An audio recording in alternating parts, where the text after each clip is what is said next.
बहुत ध्यान से सुनिएगा। ये 8 पत्नियां कौन कौन हैं? 5 तो प्रकृति हैं, पृथ्वी, अग्नि, जल, वायु, आकाश, और 3 जो हैं ये भीतर की प्रकृति है, मन, बुद्धि और अहंकार। ये भगवान की अष्टपटरानियां। ठाकुर जी ने देखा जाए तो विवाह नहीं किया है, अपनी ही बनाई हुई प्रकृति पर अपने नाम छोड़ दिए। जैसे हम प्रॉपर्टी खरीद लेते हैं, बहुत दिनों तक वो लावारिश पड़ी रहती है, लेकिन जब दिखता है दूसरों की नजर पड़ रही है तो फिर हम उसकी बाउंड्री करवा के बाहर लिखवा देते हैं, ये अमुक व्यक्ति की प्रॉपर्टी है। ठीक वैसे ही ये पंच तत्व बाहर के, पृथ्वी, अग्नि, जल, वायु, आकाश, और 4 तत्व हमारे भीतर हैं, 5 बाहर 4 भीतर। 4 भीतर कौन से हैं? मन, बुद्धि, चित्त और अहंकार।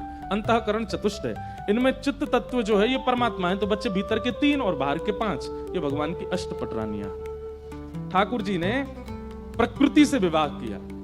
रुक्मणी जी जो हैं ये अग्नि तत्व हैं, यमुना जी जो हैं ये जल तत्व हैं, कालिंदी। सत्यभामा जो हैं ये पृथ्वी तत्व हैं। इसीलिए भौमासुर नाम के राक्षस को मारने के लिए ठाकुर जी गए, जो कि पृथ्वी का ही बेटा है। तो जब भौमासुर का जन्म हुआ तो पृथ्वी ने कहा, नाथ मेरे पुत्र को कभी मत मारना, क्योंकि किसी ज्योतिषी ने कहा कि आप उसे मारोगे। तो भगवान बोले, जब तक तुम नहीं कहोगे तब तक नहीं मारेंगे। पृथ्वी ही भगवान की पत्नी सत्यभामा बनकर के आई, और जब भगवान भौमासुर को मारने के लिए गए तो सत्यभामा ने ही आज्ञा दी, बोले नाथ इसको मार दीजिए। तब भगवान बोले, तुमसे ही आज्ञा चाहिए थी, और भगवान ने भौमासुर का वध किया। तो पृथ्वी तत्व कौन?